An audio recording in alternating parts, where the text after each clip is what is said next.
Halo anak-anakku kelas 9 yang saya sayangi dan saya banggakan. Bagaimana kabar kalian semua? Semoga sehat selalu dan dalam perlindungan Tuhan. Amin. Kembali lagi kita belajar pada mata pelajaran IPA kelas 9 dengan materi pewarisan sifat dalam pemuliaan dan kelangsungan hidup makhluk hidup. Bagian kedua. Pada pertemuan sebelumnya, kita sudah belajar tentang materi genetik, yang merupakan materi yang diturunkan dari induk atau orang tua kepada keturunan atau anaknya. Bagaimana cara materi genetik diturunkan dari induk kepada keturunannya? Untuk itu kita belajar tentang persilangan, khususnya persilangan monohibrid. Ada dua tujuan pembelajaran. Yang pertama, mendeskripsikan hukum Mendel. Yang kedua, mendeskripsikan persilangan monohibrid. Prinsip dasar pewarisan sifat atau hereditas pertama kali dikemukakan oleh seorang biarawan yang berkebangsaan Austria bernama Gregor Johann Mendel yang merupakan pelopor persilangan dengan menggunakan Pisum sativum atau kacang arcis atau kacang kapri. Gregor Johann Mendel menggunakan kacang kapri atau Pisum sativum sebagai objek penelitian karena 1. Memiliki pasangan sifat yang kontras. 2. Dapat melakukan penyerbukan sendiri. 3. Mudah dilakukan penyerbukan silang. 4. Daur hidup yang relatif pendek. 5. Menghasilkan keturunan dalam jumlah banyak. Mendel dikenal pertama kali memperkenalkan teori pewarisan sifat. Teorinya dikenal dengan hukum Mendel. Atas jasanya dalam bidang pewarisan sifat, beliau dijuluki sebagai Bapak Genetika. Ada dua hukum Mendel. Hukum Mendel 1 atau hukum pemisahan gen yang sealel atau segregasi, di mana pada waktu pembentukan gamet terjadi pemisahan alternatif gen atau variasi gen yang disebut juga alel secara bebas. Hukum Mendel 1 mudah diamati pada persilangan monohibrid. Hukum Mendel 2 atau hukum pengelompokan gen secara bebas atau asortasi, di mana faktor-faktor yang menentukan karakter-karakter berbeda diwariskan secara bebas satu sama lain. Hukum Mendel 2 mudah diamati pada persilangan dihibrid. Ada beberapa istilah dalam persilangan. Hibridisasi, yaitu persilangan dua individu yang mempunyai sifat beda. Jika sifat bedanya satu, maka disebut monohibrid. Jadi monohibrid adalah persilangan dua individu dengan satu sifat beda. Jika sifat bedanya dua, maka disebut dihibrid. Dihibrid adalah persilangan dua individu dengan dua sifat beda. Dominan, sifat yang menang. Resesif, sifat yang kalah atau yang tersembunyi. Intermediate, sifat perpaduan antara dominan dengan resesif. P. Parental atau induk. F. Filial. F1 filial pertama, F2 filial kedua. Genotip, sifat yang tampak dari luar. Kalau pada bunga misalnya berwarna merah, merah adalah sifat fenotip. Genotip, sifat yang tidak tampak dari luar karena ditentukan oleh gen, maka diberi simbol huruf, misalnya M besar, M besar, M kecil, M kecil, M besar, M kecil. Homozigot adalah pasangan alel yang sama, jadi menggunakan huruf yang sama. Ada dua, homozigot dominan menggunakan huruf besar semua, misalnya M besar, M besar. Homozigot resesif menggunakan huruf kecil semua, misalnya M kecil, M kecil. Heterozigot, pasangan alel yang tidak sama, menggunakan huruf besar dan huruf kecil, misalnya M besar, M kecil. Kita akan membahas persilangan monohibrid, khususnya monohibrid dominan. Perhatikan soal berikut ini.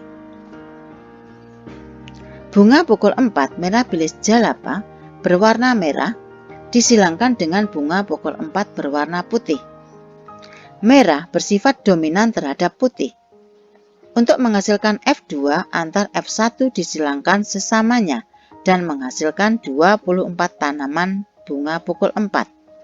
Buatlah bagan persilangan sampai F2. Tentukan rasio genotip F2 dan rasio fenotip F2. Berapa yang bergenotip M besar dan M besar M kecil? Berapa yang berfenotip merah dan putih? Untuk menjawab soal ini, perhatikan pembahasan berikut ini. Ini adalah bagan persilangan sampai F2. P1 induknya berwarna merah. Diberi simbol genotip M besar karena dominan. Putih karena resesif, diberi simbol huruf kecil semua, M kecil. Ditulis gametnya, karena ini homozigot bisa ditulis cukup 1 M besar. Ini juga sama, ditulis hanya 1 M kecil. Disilangkan M besar M kecil.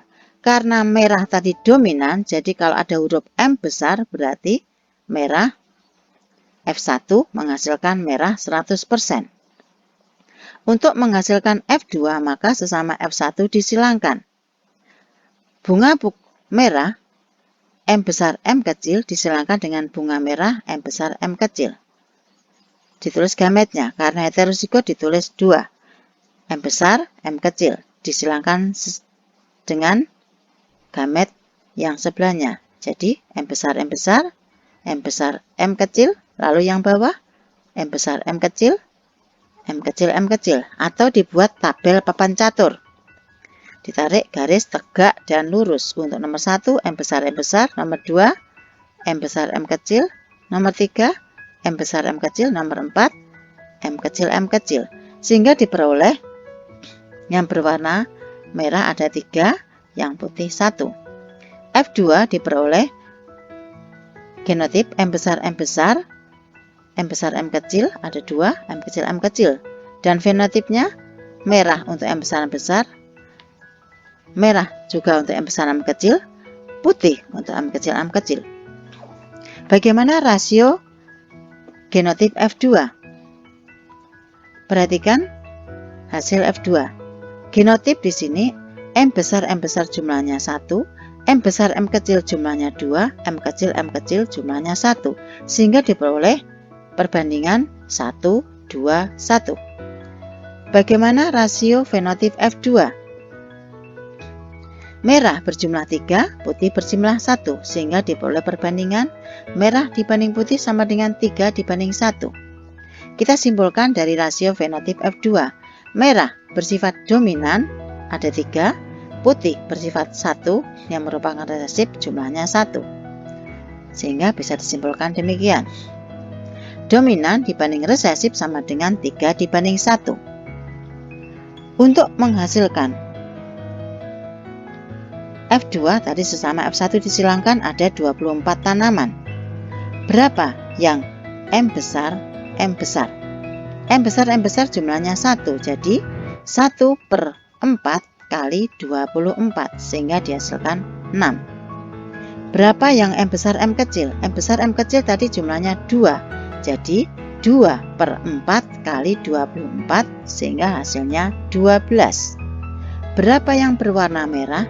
Merah tadi jumlahnya 3, jadi 3/4 kali 24 sehingga dihasilkan 18. Berapa yang berwarna putih? Putih tadi jumlahnya 1, jadi 1/4 kali 24 sehingga dihasilkan 6. Selanjutnya kita bahas persilangan monohibrid intermediate. Perhatikan soal berikut ini. Bunga pukul 4 merah belis jalapa berwarna merah disilangkan dengan bunga pukul 4 berwarna putih, menghasilkan F1 berwarna merah muda. Untuk menghasilkan F2 antar F1 disilangkan sesamanya dan menghasilkan 24 tanaman bunga pukul 4. Buatlah bagan persilangan sampai F2. Tentukan rasio genotip F2 dan rasio fenotip F2. Berapa yang bergenotip M besar dan M besar M kecil? Berapa yang berfenotip merah dan merah muda? Untuk menjawab soal ini, marilah kita bahas sebagai berikut. Ini adalah bagan persilangan sampai F2. P1 induk yang pertama berwarna merah dengan genotip M besar M besar. Disilangkan dengan putih, genotip M kecil M kecil. Dicari gametnya M besar, ini gametnya M kecil, disilangkan. Tadi di soal dikatakan merah dan putih disilangkan akan menghasilkan F1 berwarna merah muda. Jadi M besar M kecil ini adalah merah muda. Untuk menghasilkan F2 sesama F1 disilangkan. Merah muda M besar M kecil disilangkan dengan merah muda M besar M kecil. Dicari gametnya. Karena heterozigot ditulis semua M besar dan M kecil. M besar dan M kecil. Lalu disilangkan M besar M besar, M besar M kecil, M besar M kecil, M kecil M kecil. Atau dibuat tabel papan catur ditalik garis tegak dan lurus. Nomor 1 M besar M besar, nomor 2 M besar M kecil, 3 M besar M kecil, 4 M kecil M kecil. Sehingga diperoleh 1 merah, 2 merah muda, dan 1 putih. Sehingga diperoleh F2 M besar merah ada 1, M besar M kecil merah muda ada 2, M kecil putih ada 1. Bagaimana rasio genotip F2? Perhatikan genotip F2, genotipnya ada 3 macam. M besar M besar 1, M besar M kecil 2, M kecil 1. Sehingga diperoleh perbandingan M besar dibanding M besar M kecil dibanding M kecil sama dengan 1 dibanding 2 dibanding 1. Bagaimana rasio fenotip F2? F2 di sini ada merah jumlahnya 1, merah muda jumlahnya 2, dan putih 1. Sehingga diperoleh perbandingan merah dibanding merah muda dibanding putih sama dengan 1 dibanding 2 dibanding 1. Jika F2 menghasilkan 24 tanaman, berapa yang M besar M besar? M besar M besar tadi jumlahnya 1, jadi 1/4 kali 24, sehingga dihasilkan 6. Berapa yang M besar M kecil? Jumlahnya ada 2, berarti 2/4 kali 24, sehingga dihasilkan 12. Berapa yang berwarna merah? Merah tadi jumlahnya 1, berarti 1/4 kali 24, jumlahnya 6. Berapa yang berwarna merah muda? Merah muda tadi jumlahnya 2, berarti 2/4 kali 24, sehingga dihasilkan 12. Nah anak-anak, kita sudah belajar tentang hukum Mendel dan persilangan monohibrid. Semoga bermanfaat dan tetap semangat. Terima kasih.